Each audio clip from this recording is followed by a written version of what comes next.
Welcome into Ramen Rewatch, the show where we review anime one bullet at a time. I'm back with my boys, Sean and Landon. What's up, guys? So Yo. we are getting back into JJK. Last time we were on discussing JJK, we talked about the first 8 episodes and how fire those 8 episodes were. That was, I think, actually our biggest episode we've done. I think that was like a really good one for views. So I'm excited to see how the rest of the season kind of unfolds. We're gonna start where we left off. The next part is when they get into like the little Junpei arc with Mahito. So we get introduced to Junpei. He's a high school kid who seems to get picked on a lot. And he has like this big crazy event happen where he's going to watch this movie that he loves. And there's were those his bullies, or were so those were bullies of his, and obviously Mahito transfigures them. And Landon, if you want to kind of talk about what happens with Junpei and Mahito. Basically, after that, Junpei follows Mahito into the alleyway and asked him if he did that to those boys. And Mahito was like, "Why are those friends of yours?" And Junpei says, "No, I hate them." But it picks up off there, and then Junpei starts talking with Mahito, building a little bit of a friendship. And you can kind of tell it's Mahito's like first interaction with speaking to another human. And he's like very awkward, and he asks him a bunch of like weird questions and stuff, but it's pretty cool to see how twisted Mahito was able to turn Junpei's thinking. Yeah, and also I think too Junpei kind of looks to Mahito as almost like a sensei figure in a way, where he's trying to learn from him, and he really is affecting like the way that Junpei is viewing the world.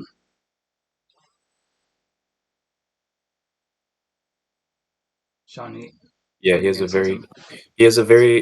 has a very twisted version of the world. And like Landon said, at this point in the show, they have a very twisted friendship as well. Yeah, and Junpei is kind of like that.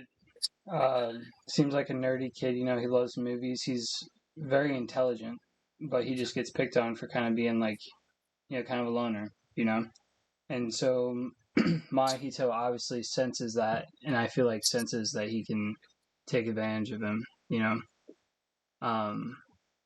Yeah. so that's definitely something you can tell early on. But then after that, they kind of talk a little bit, and we end up learning that I think Jujutsu High has found out about Junpei and is tasked with investigating the case. So I think Nobara and Yuji are kind of like assigned to tail him.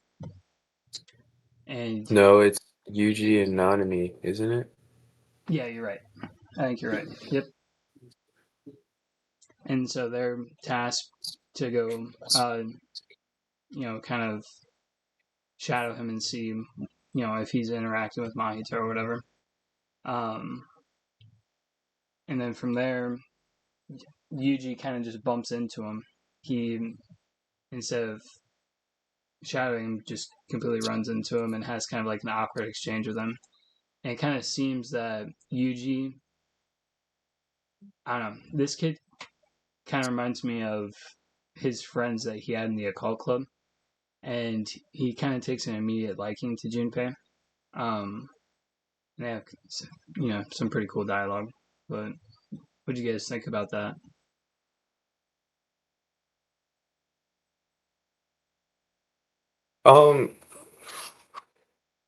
I didn't really think too much of it, to be honest with you. I kind of just watched through it.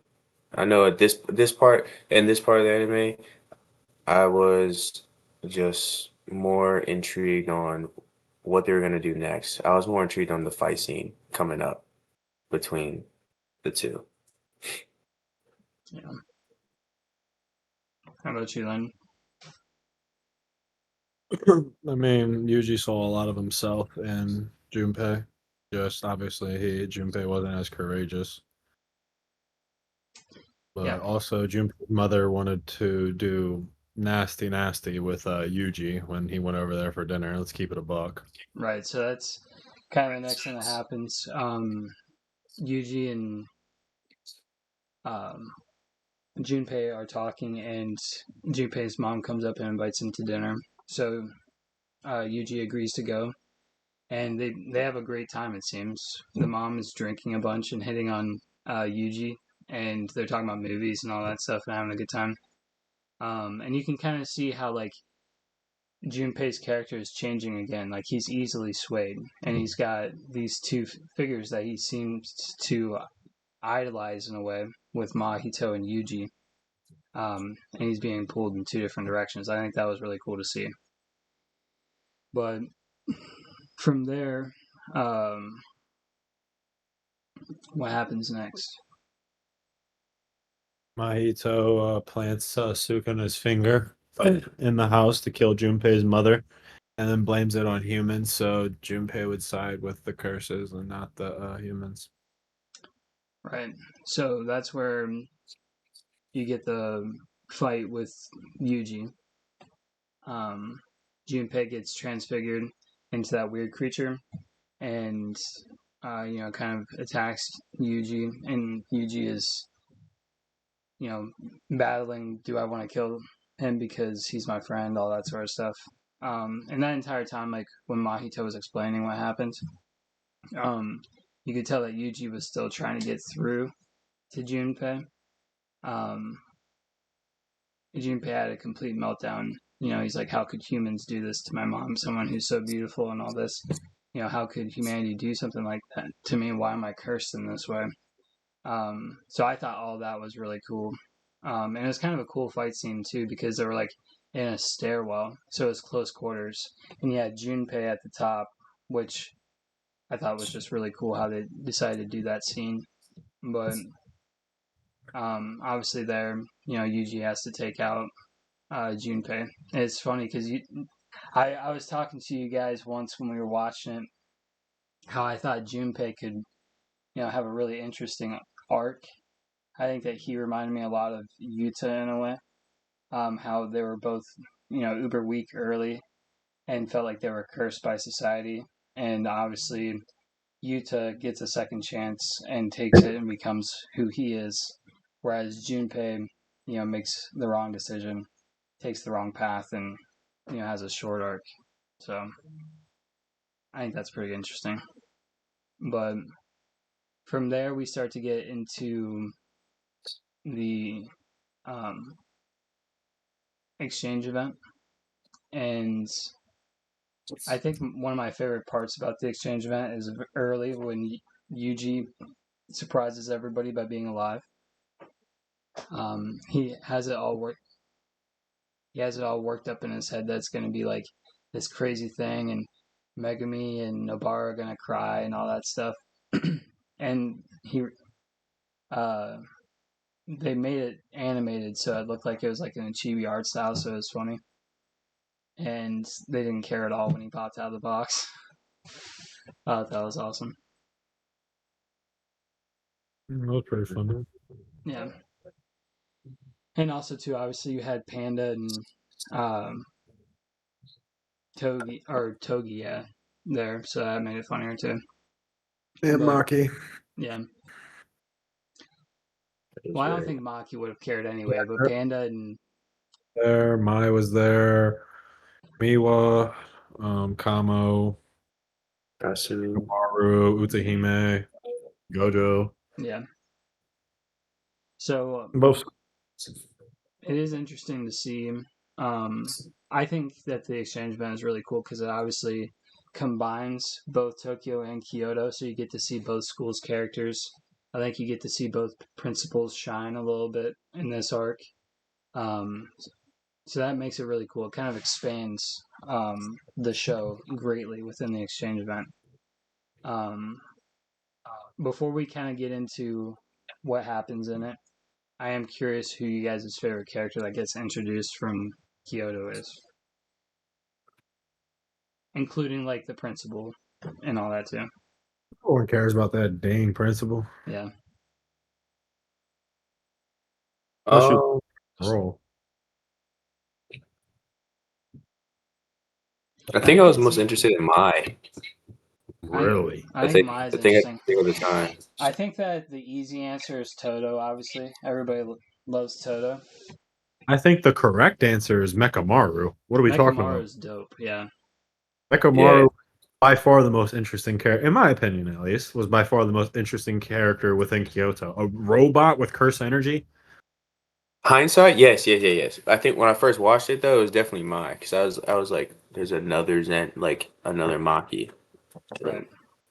I feel like the biggest reason for me it was Mechamaru is because when he was fighting with Panda, which is probably my favorite fight in the exchange event outside of Yuji, Toto, and Hanami, Mhm. is when Panda was talking about how he thinks everybody's ranked without, and then Mechamaru was like semi first grade, and it's like, oh fuck, Right. he's actually tough. I So also that's think kind of Yeah. too Mechamaru the for me whole was like one. I don't know. It reminded me a little bit of like Iron Man in a way. Like there's a couple things that remind me of. It remind me of like Iron Man and like Pacific Rim a little bit, where you like Job. you were strong because of your ability to, in his case, like control cursed energy from afar, or them using their intelligence or whatever. I just thought he was a dope character, and with the bandages and everything, like he just seemed really sick. And two, Almost like Avatar. he was able to win over that girl with blue hair by just talking to her. So this guy can spit some game too.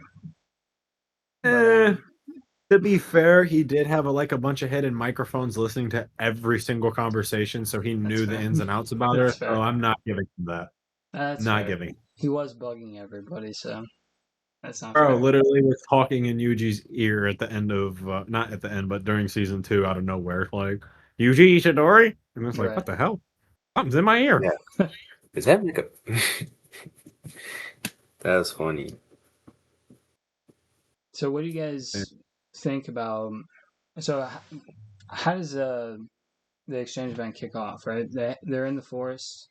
You go. Well, no. It kicks off with Panda basically asking what does Yuji bring to the table, and he's like, I don't know, punch, kick, and then Panda's like, oh, we're all pretty well set on that, and then he got like all discouraged, and then Megami was like, well, I can say this for sure.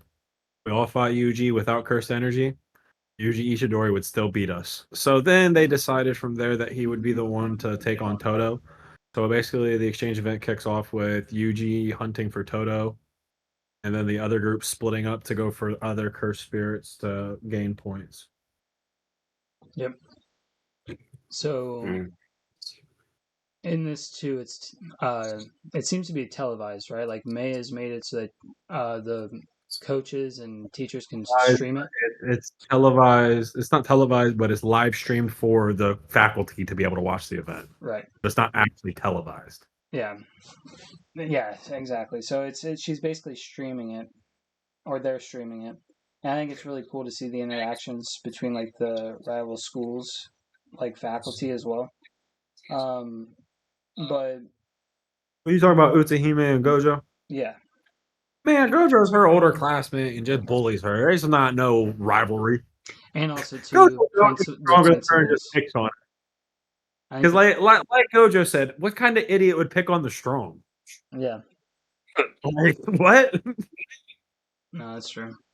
But I think the principals are interesting too.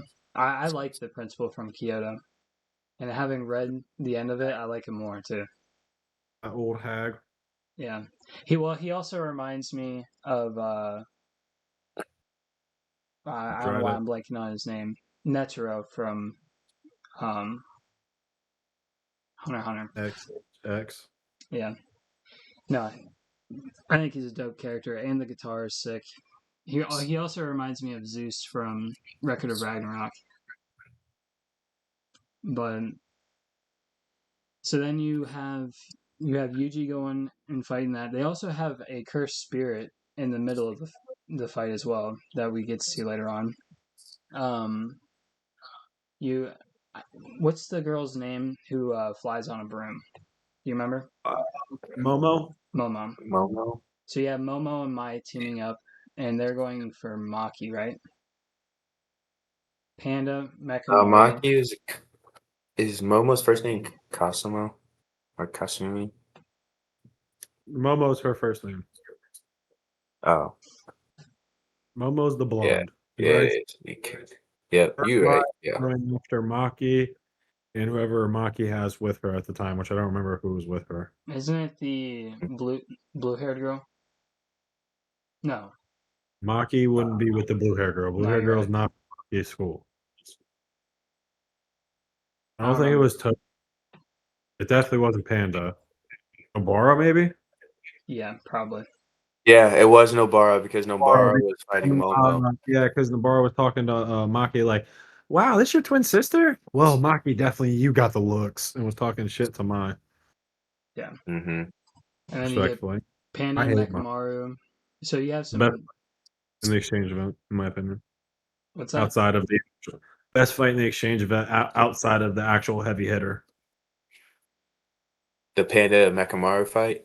I think that's the best fight. Outside of Yuji Todo versus Hanami, that's the Right. best fight in the I was exchange gonna event. say. No, I think that's sick. So let's start with the Maki and Nobara fight. It isn't really much. It's more so. It seems like a um like philosophical battle. You know, they're just kind of calling each other ugly for a minute there, and then you can kind of see that Maki and Nobara, they have a chemistry and they actually care about each other, and they kind of win the battle of philosophy between the two. You also get some cool scenes with Nobara's resonance. I honestly love her power. I think her power is one of the cooler ones, especially like art wise. Just how like hitting the nail with like the blue curse energy is.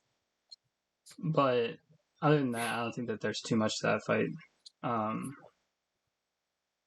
and then let's do the Mekamaru and Panda fight. So this is. And Nakamaru got belt to ass put to him. What can we say? Well, I think it's pretty cool. You get to learn that Panda has 3 cores and he has different modes. We never knew that before. So which mode do you think is his coolest one? Gorilla. Yeah. Kind of a dumb question in my opinion. I mean, Gorilla yeah, mode's but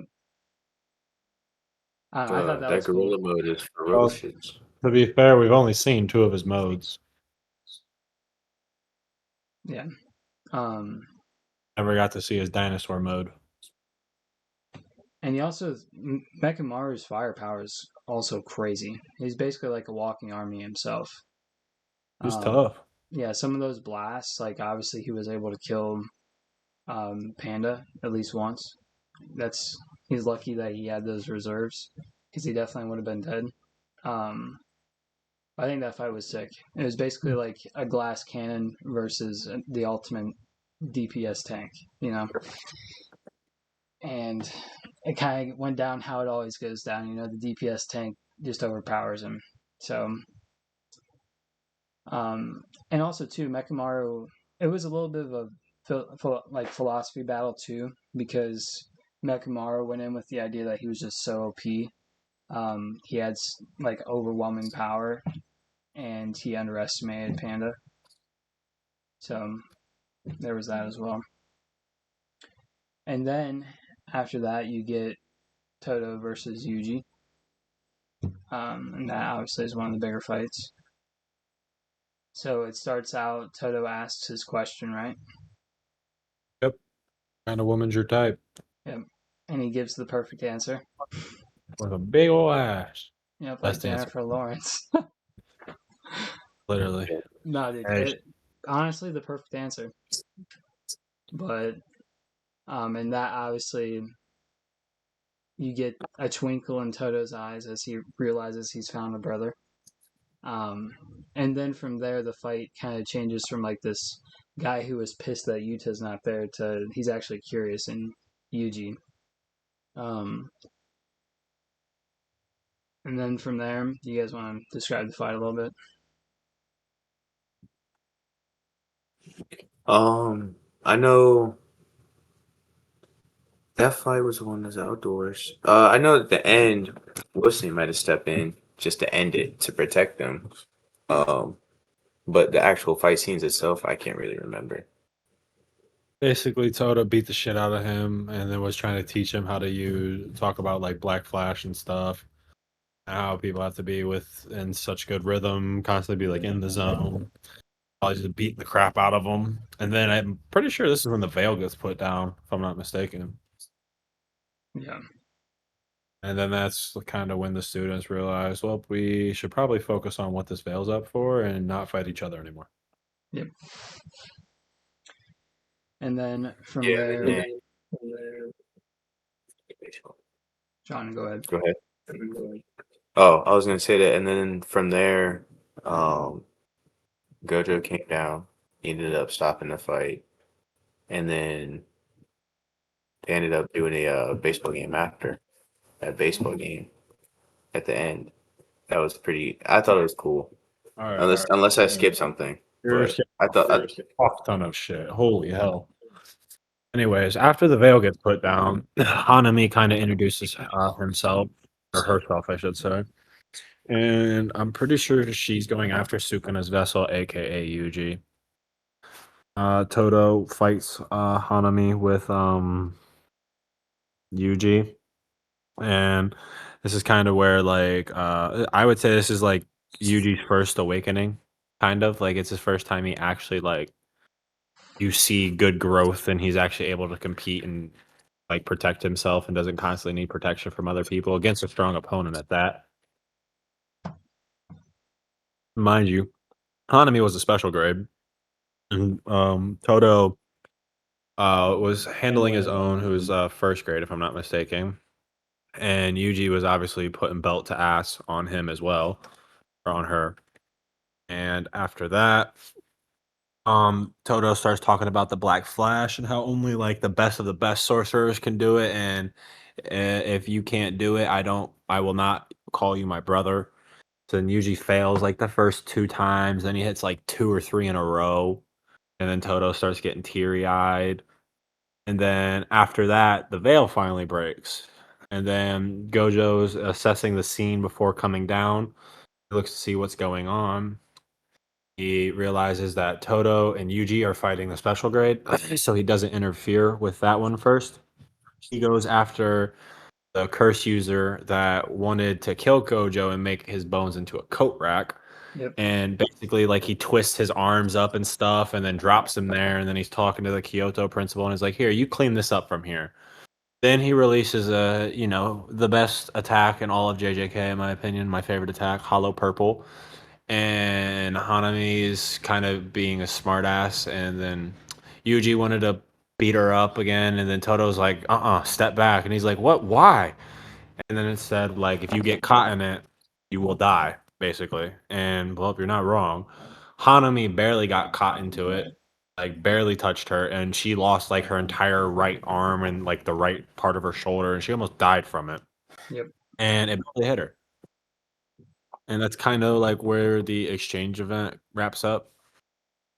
Yeah, so obviously in that fight is when you start to get the relationship growing between Toto and Yuji. He starts calling him his brother. Yuji's like, bro, why are you calling me that? you know, he's kind of reluctant, but obviously they grow to become friends. And that Hollow Purple was nuts because he did that shit from far away too. He was ripping up the fucking earth and the forest as he did it. It reminded me like of an attack from Naruto. You know what I'm talking about? yes, I do. Yeah, yeah. So it reminds me of one of those attacks, but it was super cool. I think Hanami is an interesting character. I don't know if she's supposed to be like the Mother Earth curse or something like that, but she definitely has that vibe about her. She's Mother Nature, basically, as a right, curse. right. And I also think too. I don't know if we don't get it till season 2, but when her arm is regrowing, it's regrowing out of like a rose flower, which is pretty sick. It's in season 1. Yeah. So after that, obviously she has regenerative abilities, but I thought that was really cool. But that's like the major conflict that happens in the exchange event. And then obviously we get to where Sean was talking about the baseball game. Yuji being a supernatural athlete was crushing it. Momo was probably like the MVP for outfield skills. But that was like a pretty cool little crossover that they did. And then from there, it's the end of season 2 ends with like the Choso's brothers versus Nobara and Yuji. Also, Kazeshu or Kazezu or something like that. Yep. So how does that set up for us? I'm gonna be honest, I don't remember that fight that well. So Chozo is obviously one of the death painting wombs. These other two, I can't remember the blue brother's name, but I do remember Esso. Kazeshu or something. Yeah. Yeah, Kichezu. They're tracking down Yuji and Nobara. It's kind of like, I think they're on the back of truck beds and they're kind of like going through. It's similar. It looks similar to the road that Gojo and Yuji were on when they saw Flaming Mountain Jogo. Head. Jogo, yeah. Flaming Mountain Head. Mount Fuji. Mount Fuji, yes. Fuji. But yeah, so it's a similar road to that, and they have that fight out on the highway, and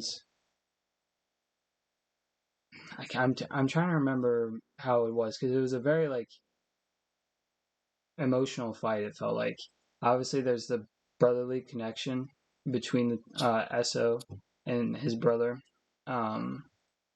and the death painting wombs seem to share a lot of emotion together. It's like they can almost feel each other's pain, almost have like telepathic connection as well, it seems. I don't know if that's the case, but that's kind of how it felt when I was reading it and watching it. But that sets up interesting, obviously, because Nobara's power is she has resonance, which makes it so that she can imbue her nails with cursed energy and make it so that they would feel each other's wounds. So I think it's just true that they end up impaling, and that also kills Esso, if I remember correctly. Yep. Mm-hmm. And it's really cool because this is a fight I don't think you get to see a lot of Yuji and Nobara fight throughout the story. Like you get early on their mission together. Yeah, but it seems like it's more so when there's a team up, it's going to be either Gojo or Yuji or Megumi and Yuji, you know? There's kind of a reason why Nobara doesn't. I know. Too. Yeah. But with that being said, I thought it was really cool to see. It also showed a lot of emotional growth too between the two of them. Yeah. Well, that's the thing. If I remember correctly, they both. Go ahead. No, I was gonna say at the end, Yuji is like, "Should I really have killed them? Should we really have killed them?" And Nobara's basically like, "Sometimes you just gotta think past it, you know. Like you can't dwell on things like that. It's part of the job, you know." True. Right, yeah. It's kind of nice because Yuji is, I feel like, a lot like a lot of us where we overthink, you know, we feel like we always question, did we make the right decision? And Nobara is like, hey, just keep moving forward. I think that's sometimes a good thing to have, you know, just to take a step back and keep going. So that was kind of cool and refreshing. But after that, how does the season wrap up? Is that pretty much it? Yeah. Because from there, I think that maybe we get throughout that Gojo is still interested in what's going on with that organization. I think that Nanami obviously is super interested in Mahito. But the thing is season 2 starts off with the hidden inventory arc. So next week when we get into the podcast, we're going to skip that since we've already done it. And get right back into, you know, the current events. But I kind of like the wrap up in season 1. I think that you got some really really cool missions in the first uh, part of the season that kind of established the world and everything. Established the grade system and the power levels that everybody has. And then the second half that we just covered, I feel like you start to really dive into some characters, especially with like the introduction to all the Kyoto people. You get to dive into a lot of Yuji's character with like that last fight with Eso and his brother. I don't know. I thought it was a pretty good first season. And obviously, I don't know if you guys remember or have heard about how it was when it first came out, but people were already in love with it after season 1. So obviously, we know how sick season 2 is, and the Shibuya incident and all that. But even season 1, I feel like was heat. I agree. Yeah. I agree too. So throughout season, we can we're here at like 30 minutes. If you guys want to just wrap it up, we can kind of talk about like our favorite highlight points in season 1 to wrap it up. Gojo with his conversations with Yuji about Sukuna saying, "Nah, I'd win." Yeah. I think a lot of my favorite parts were actually from the other grade, like the grade above Yuji and Nobara and all them. Like Panda and Togi crack me up all the time.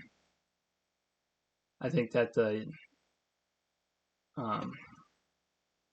obviously we know because we watched the movie Zero, but I think I really like Togi's character because of his relationship with Yuta. I think he's a dope character. Salmon. Yeah. No. It's sick. I think that Toto obviously was one of my favorite characters in the season. You kind of get like throughout the first part, it seems like he's like this big, crazy, mean dude. And then by the end of it, you find out that he's standing in line to go, talk to an idol for 5 seconds, and he's hilarious and all this stuff, So I think that he's one of the cooler characters as the season progresses. Obviously Gojo and Sukuna. And at this point, when you guys were first watching it, what did you guys think like Sukuna's grand plan was? You knew obviously there was that evil kind of growing in power. What did you guys think was going on there? I just think he wanted to take control of Yuji's body. I didn't know why. Yeah. Just to be reborn, basically, I guess. I thought he was trying to rule the world, gang. How do you think? He never just as that type to me. To me, it's just like he wanted to kill people for fun. Yeah. Yeah. Yeah, I don't think he. I think he even. Oh no, never mind. Yeah. What were you about to say? Nothing. I can't. It's in. You're about to say a spoiler. I read it. Yeah. I was like, wait a second. No, I thought that I was really curious about the dynamic between Sukuna and Gato's group. Like, why were they working together?